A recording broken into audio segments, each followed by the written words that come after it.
Hey, welcome to the first edition of Jani and Mark Whitetail Questions. It's a good title. You like it? Yeah, it rolls off the tongue. It's a working title.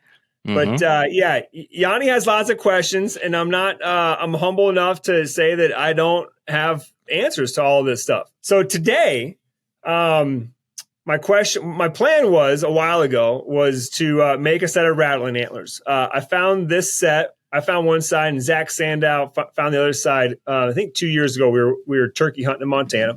And it's almost a shame to turn these into Rattling Antlers. I mean, look at that. Isn't that a nice, pretty set? Well, especially cool there with that sticker coming off the base of the left side. That's you're not going to like what I'm going to tell you to do to these. Yeah, I know. And it's because that's cool. It's not a giant, but like I tell you what, if this sucker walks by me in Wisconsin in November, I'm shooting him. I think he's cool. Anyways, I want to make a set of Rattling Antlers out of these. I feel like I have the perfect set. And I was getting ready to just jump right in. And I thought, man, there's probably people out there that have built sets of Rattling Antlers more than once, probably a bunch, and have thoughts on like how to do it the best, as opposed to just tying a piece of string together. There might be a better version to connect these two. So I thought I'd call up my buddy Mark Kenyon. I'm very fortunate that I have access to some of the world's best. And so, yeah, here we are. Mark, I have a set of, he's a nice 10-pointer, 11 if you count his little sticker. I want to make these into the best Rattling Antlers I can do. So you want me to ask you the questions? I guess I do have a couple questions before you tell me exactly how to make these into the best Rattling Antlers. Okay. Let me ask you a couple questions. Do you think that the freshness of the antler matters? 1,000%. 1,000%. I would not use old chalky antlers. I want something that's. I mean, when you pick up a fresh antler versus picking up an old antler that's been sitting out there, there's an absolutely different feel to it. There's a different weight to it, and if you were to clunk those suckers together, there's a different sound to it. Like unmistakable difference in sound and feeling. So you want everything we're trying to do here. The whole reason why you might make Rattling Antlers out of real antlers is to try to get the very most realistic sound possible. So you're throwing that whole possibility out the door if you use old antlers. I've never seen two dead deer fighting. I've never seen two deer out there with chalky antlers getting after it. It's just not a sound that's going to happen. So we don't want to replicate it. So right out the gate, fresh antlers. Yeah, but it's obviously a gray area, right? Because even if you start with fresh antlers, ones that you picked up in February, right after the buck shed them, 3 years later, even if you kept them in your barn, that antler has slowly dried. Things have happened. So, like, how would you know if all of a sudden you're like, well, it tipped over, we're too dry now? Yeah. So it doesn't have to be, as long as they're inside, they're fresh. So by that, I mean, like, an antler should not sit outside in the elements so much so that it loses that fresh brown veneer, that it loses that solid bone feeling. I would say that, this is just anecdotal, but I've picked up antlers, in May. So, a good 2 to 4 months after they might have dropped, and they've been fine. I don't know if an antler sits out there for 6 months, though, I bet you it's starting to lose that freshness.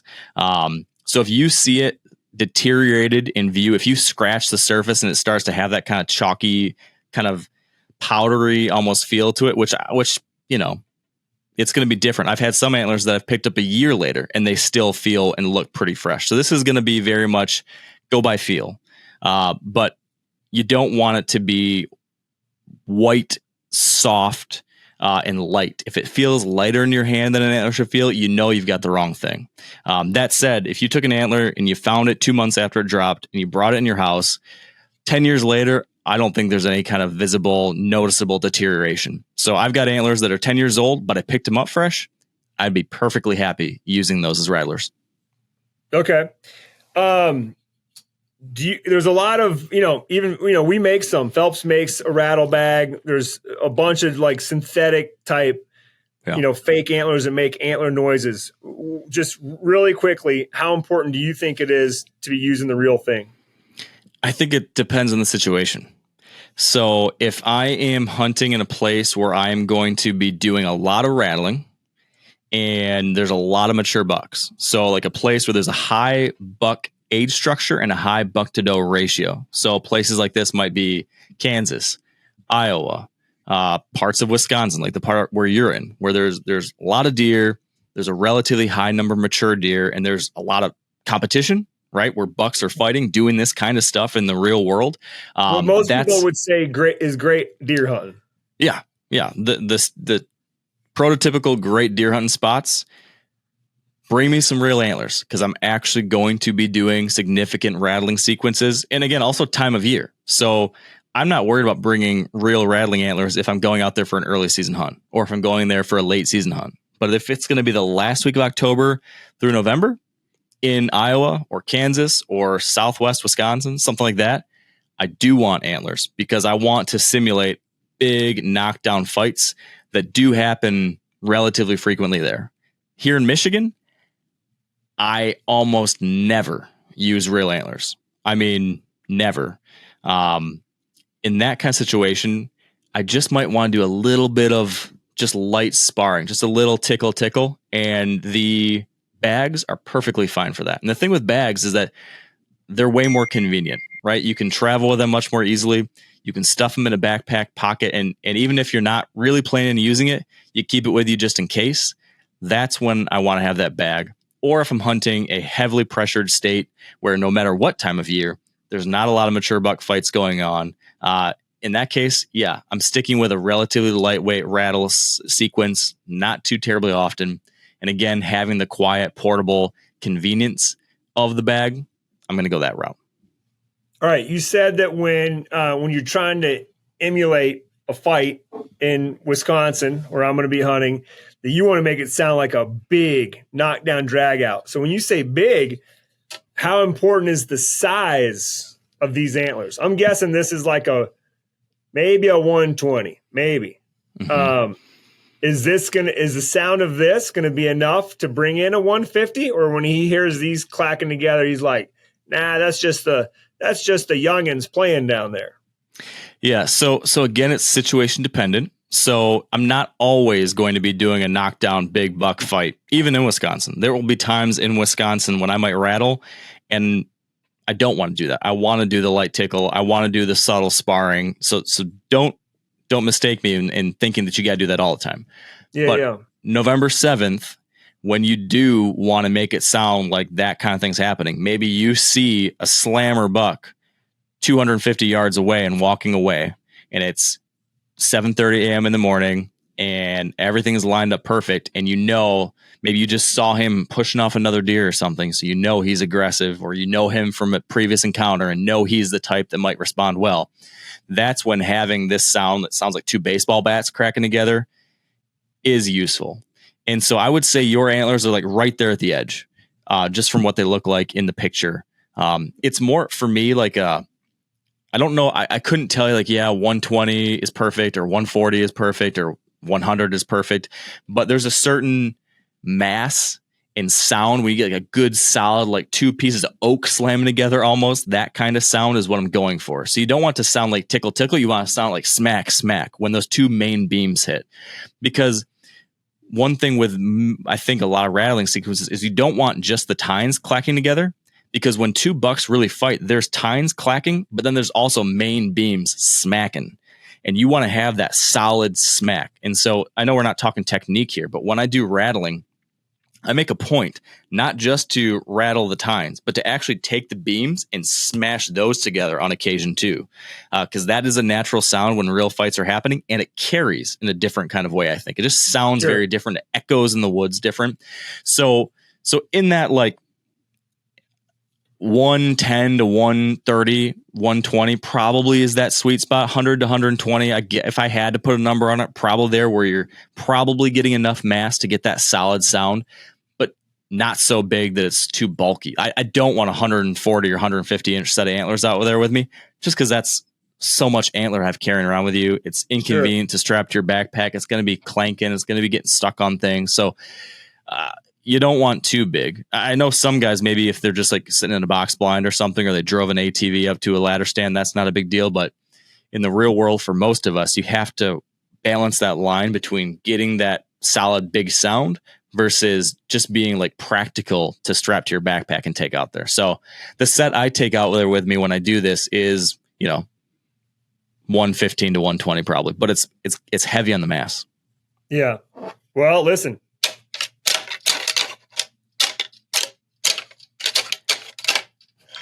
Smack those beams together. Yeah. It's funny when you're doing this hard enough, like you're going to hurt yourself, you can actually smell, like when they bounce, there's like the friction kind of creates like a burning antler smell almost. Yeah. Well, all right. Yeah, exactly. So what do I need to do to this set here to make them the best, most usable Rattling Antlers in Wisconsin this fall? Yeah. Okay. So a little bit of this, I have to be honest, is that this is going to be a little bit of a do as I say, not as I do situation, because I have my set of Rattling Antlers were thrown together years ago quickly, and they are not perfect. So there's a bunch of changes I wish I would make to them, but I always have other things that are higher priority, and I have not yet made these changes. So some of the things I'm going to tell you to do are things that I know I should do someday and have paid the price for not having done them myself. So, hey, this is why I called you about this, because I know you have way more experience. So lay it on me. Yeah. So number one, the biggest thing that I think you should do if you're going to rattle a lot is something that I still haven't done on my stupid set of antlers, and I have the marks to prove it.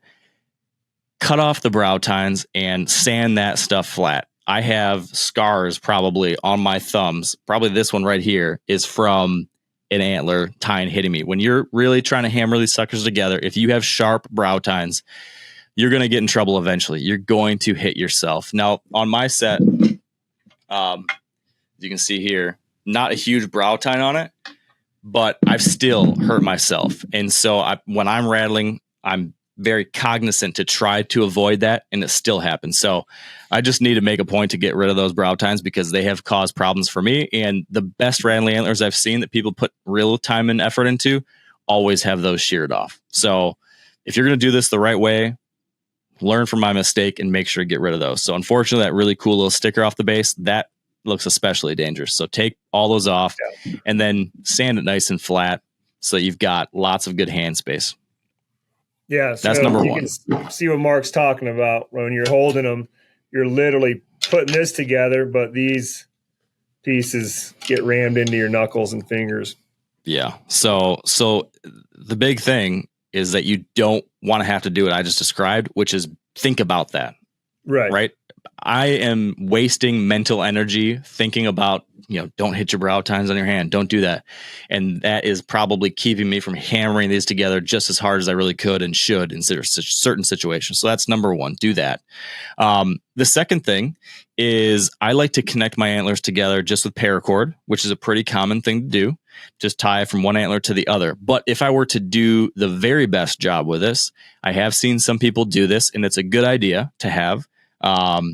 What you could do is instead of just doing a simple wrap like I have right there, the smart thing would be to actually wrap all the way up the beam a good ways. So then you have a extra 20 feet of paracord or extra 12 feet of paracord available if you find yourself where you forgot your tow rope or you need to, pull down a scrape branch and tie it off for a mock scrape or whatever it might be. There's been a million things over the last 20, 30 years where I probably could have used 12 to 15 feet of paracord and didn't have it. This is a very nice way to always have it. It's like, when you're setting up your little survival kit and you throw some duct tape on your lighter or your knife handle. It's one of those situations where if you can have a convenient way to keep a handy tool with you at all times, why not do it? So this is one of those spots that if I was going to make like a little extra hack with my antlers, that would be something you could do. So wrap it, tie it off. I like to have about 24 inches between my two antlers, probably.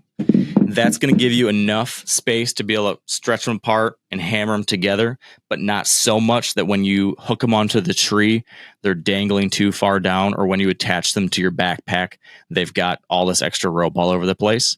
That seems to be the sweet spot for me that I've settled on. What I typically do in the tree is I just have, if there's certain tree stands that I've had up for years, and on those places I have screw in stuff where I'll just hang them on the tree on a screw in peg.